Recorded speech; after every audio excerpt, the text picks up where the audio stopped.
Read with MP Singh. Please subscribe the channel and press the bell icon for next update.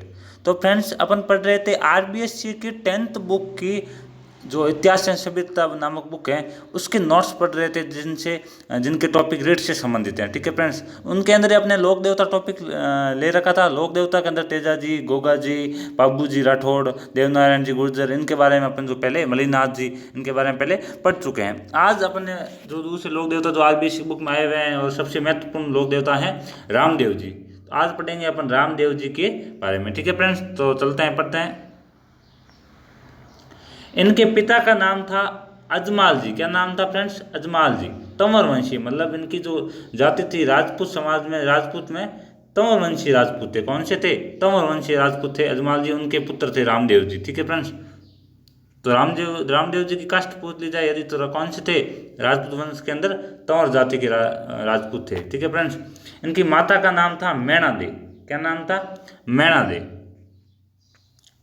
इनका जन्म स्थान, अब रामदेव जी का जो मेला है वो रूणीचा में पड़ता है, तो ज़्यादातर अपन क्या है कन्फ्यूज हो जाते हैं और इनका जन्म स्थान रूणीचा पोखरण वहाँ मान लेते हैं। लेकिन इनका जन्म स्थान वास्तव में कहाँ है?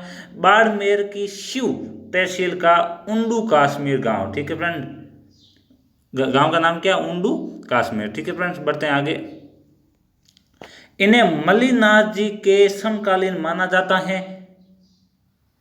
बालपन में इन्होंने पोखरण क्षेत्र मलिनाथ जी से प्राप्त करने के पश्चात वहाँ भैरव राक्षस को मार के अराजकता एवं अंत खत्म किया। ठीक है फ्रेंड्स, ये थोड़ा यहाँ पर कुछ गलत टाइप हो गया ऐसा।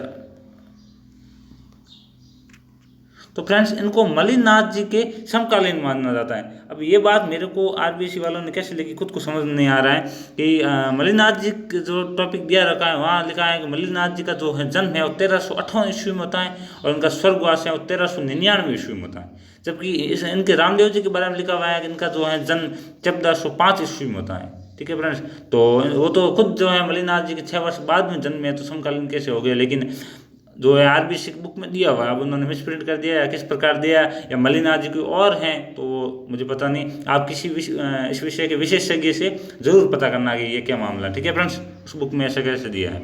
तो बढ़ते हैं अपन आगे।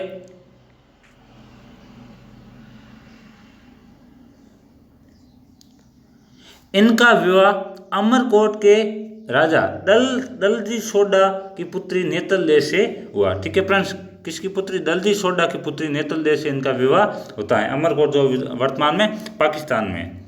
अपनी भतीजी को पोखरण दहेज में दे देने के बाद इन्होंने रामदेवरा रूणीचा गांव बसाया। ठीक है फ्रेंड्स, भतीजी को पोखरण दे दिया। पहले पोखरण में रहते थे, वहाँ के राजकाज संभालते थे, सामंतशाही थे। पोखरण को भतीजी को दे दिया दहेज में, उसके बाद में रामदेवरा रूणीचा पोखरण के पास ही है। ठीक है फ्रेंड्स, वहाँ पर उन्होंने अपना गाँव बसाया। यही 1458 ईस्वी, ठीक है फ्रेंड, 1458 ईस्वी में भाद्रपद शुक्ल एकादशी को जीवित समाधि ली। ठीक है फ्रेंड्स, इनका जन्म होता है भाद्रपद शुक्ल द्वितीय को और इनकी समाधि जो लेते हैं वो स्वर्गवास होते हैं वो भाद्रपद शुक्ल एकादशी को। ठीक है फ्रेंड्स, इसलिए इनका जो मेला है वो भाद्रपद शुक्ल द्वितीय से भाद्रपद शुक्ल एकादशी तक बढ़ता है। ठीक है फ्रेंड्स, तो इनका जन्म होता है 1405 ईस्वी में, ध्यान रखना, और इनकी जो स्वर्गवास होता है ये समझ लेते हैं 1458 ईस्वी में। बढ़ते हैं आगे। रूणेचा में भाद्रपद शुक्ल द्वितीय को विशाल मेला लगता है। सांप्रदायिक सद्भावना इस मेले की विशेषता है। सांप्रदायिक सद्भावना का मतलब है सब प्रकार के संप्रदाय मिलजुल कर इसमें भाग लेते हैं। ठीक है फ्रेंड्स, हर प्रकार के हिंदू, मुस्लिम, सिख, ईसाई, ठीक है, हर प्रकार के जाति के और हर धर्म के लोग यहाँ पर आते हैं। बढ़ते हैं आगे। हिंदू इन्हें श्री कृष्ण का अवतार मान की पूजा करते हैं, वहीं मुस्लिम इन्हें राम सपीर के नाम से पूजते हैं। ठीक है फ्रेंड्स, बढ़ते हैं आगे। सामान्यतः गांव में किसी वृक्ष के नीचे ऊंचे चबूतरे पर रामदेव जी के प्रतीक चिन्ह पगली, रामदेव जी का प्रतीक चिन्ह क्या है? पगली। ठीक है फ्रेंड्स, पगली स्थापित किए जाते हैं। ये स्थान थान कहलाते हैं। इन पगलियों को क्या बोलते हैं? थान बोलते हैं। ठीक है फ्रेंड्स, बढ़ते हैं आगे। रामदेव जी ने कामड़िया पंथ की स्थापना की। इस पंथ के अनुयायियों द्वारा रामदेव जी के मेले में तेहरे ताली नृत्य किया जाता है। तो रामदेव जी ने कौन से पंथ की स्थापना की? कामड़िया पंथ की स्थापना की। वहीं पूछ लिया जाता है मलिनाथ जी ने कौन से पंथ की स्थापना की? कल पढ़ा था आपने, कुंडा पंथ की स्थापना की। कौन सा? कुंडा पंथ। और इन्होंने कामड़िया पंथ की स्थापना की। इस पंथ के अनुयायियों द्वारा 13 ताली नृत्य जो है वो किया जाता है, और 13 ताली नृत्य क्या एक व्यावसायिक नृत्य है। ठीक है फ्रेंड्स, बढ़ते हैं आगे। रामदेव जी वीर होने के साथ साथ समाज सुधारक भी थे। इन्होंने जाति प्रथा, मूर्ति पूजा तथा तीर्थ यात्रा का विरोध किया। ठीक है फ्रेंड्स, मूर्ति पूजा का विरोध किया, इसी कारण इनकी पगलियों की पूजा होती है।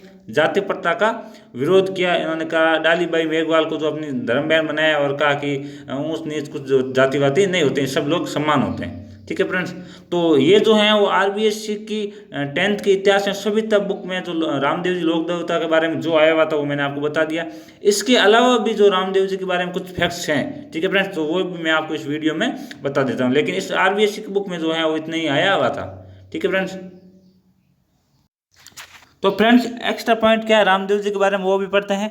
इनकी बहन का नाम था सुगनाबाई, जिनका विवाह हुआ पुंगलगढ़ के राजकुमार विजय सिंह के साथ। ठीक है, इनकी धर्म बहन थी डालीबाई, जो कि जाति से क्या थे, मेघवाल। ठीक है फ्रेंड्स, इनकी सवारी जो है वो है लीला घोड़ा, जिसका नाम था रेवत। ये अवतार श्री कृष्ण के माने जाते हैं और वंशज माने जाते हैं अर्जुन के। ठीक है फ्रेंड्स, इनके भाई का नाम था बीरमदेव, जो कि बलदेव के अवतार माने जाते हैं। ठीक है फ्रेंड्स, और इनके गुरु को नाम था बालीनाथ जी।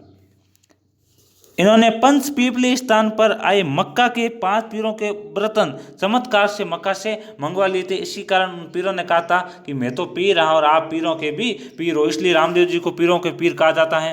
ठीक है, कोढ़ व आंतला, आंतला क्या है, मिट्टी से फैलने वाली एक महामारी थी। कोढ़ पहले एक बहुत ज़्यादा मिट्टी से कीचड़ से फैलने वाली महामारी थी, उसका जो निवारण रामदेव जी ने किया। रामदेव जी एकमात्र लोक देवता हैं जो कवि थे। एकमात्र प्रश्न यहाँ से बन सकता है कि कौन से लोक देवता कवि थे, जो रामदेव जी एकमात्र लोक देवता थे जो कवि थे, और इन्होंने गायों की रक्षा के लिए काम नहीं किया। ठीक है फ्रेंड्स, गायों के लिए तेजा जी, गोगा जी, हड़बू जी, बाबू जी सब ने किया, लेकिन इन्होंने नहीं किया।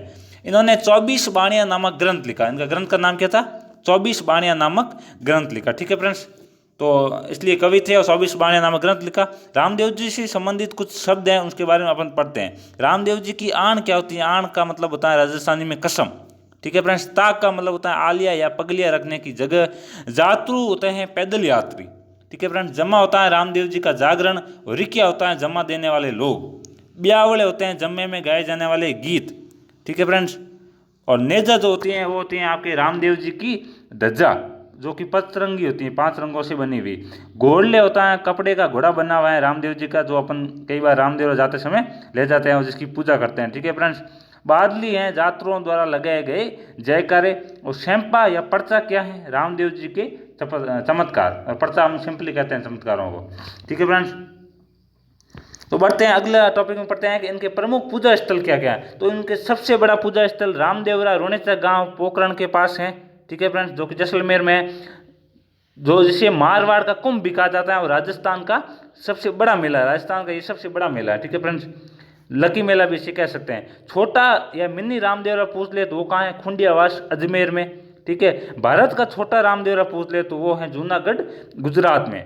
अदर रामदेव जी मतलब आधा रामदेव जी धड़ का सिर नहीं, सिर्फ धड़ का जो मंदिर वो कहाँ है, वो है मसूरिया जोधपुर में। ठीक है फ्रेंड्स, और बालीनाथ जी की गुफा भी कहाँ है, मसूरिया जोधपुर में। मसूरिया पहाड़ी भी है जोधपुर में, जिसके ऊपर एक तो घूमने के लिए देखने के लिए गार्डन बना हुआ है, और एक दुर्गादास जी का स्मारक है। ठीक है फ्रेंड्स, उसके अलावा मसूरिया पहाड़ी पे कुछ नहीं है। लेकिन मसूरिया पहाड़ी पे अपन जाने के बाद में सबसे जोधपुर की बड़ी पहाड़ी है, वहाँ से अपन पूरे जोधपुर को देख सकते हैं। मंडोर से लेकर झालामन तक, और वनार से लेकर वापस यहाँ चौपासनी रातीबेरी तक, पूरे जोधपुर को अपन जो है मसूरिया पहाड़ी पे जाके चारों ओर से देख सकते हैं। ठीक है फ्रेंड्स, हालांकि मेहरानगढ़ किले पे से भी देख सकते हैं, लेकिन चारों ओर से नहीं देख सकते हैं। ठीक है फ्रेंड्स, तो बढ़ते हैं आगे। बालीनाथ जी की गुफा भी मसूरिया जोधपुर में है। बिराटिया मंदिर जो है वो पाली में है। सुरता खेड़ा चित्तौड़गढ़ में है। ठीक है फ्रेंड्स, और नेक्स्ट पॉइंट है, डालीबाई ने भाद्रपद शुक्ल दशमी यानी 1458 ईस्वी में समाधि ली, रामदेव जी से एक दिन पहले। ठीक है फ्रेंड्स, भाद्रपद शुक्ल एकादशी यानी 1458 को राम सरोवर जो है झील के पास इन्होंने समाधि ली। ठीक है, और राजस्थान से बाहर जो इनकी पूजा है वो गुजरात, यूपी और काफ़ी आसपास के सभी राज्यों से की जाती हैं, लोग आते हैं। ठीक है फ्रेंड्स, रामदेव जी के कुछ सहयोगी थे जिनका नाम है लक्की बंजारा, अर्जी भाटी। ठीक है फ्रेंड्स, जिनका ग्रंथ है बहादुरी महिमा, और डालीबाई, ये इनके कुछ अनुयायी या इनके सहयोगी थे। और राम सरोवर झील जो है उसका जो जीर्णोद्धार है वो बीकानेर के राजा गंगा सिंह ने करवाया। ठीक है फ्रेंड्स, तो ये थे रामदेव जी के बारे में कुछ एक्स्ट्रा पॉइंट जो मेरे को बताते वो बता दिए, और उसके अलावा जो RBSc बुक में आए वो सब बता दिए। तो फ्रेंड्स वीडियो अच्छा लगे तो प्लीज़ लाइक करें, शेयर करें और सब्सक्राइब करें चैनल को, और इसी प्रकार वीडियो देखने के लिए चैनल से जुड़े रहे। Thank you friends, thank you so much.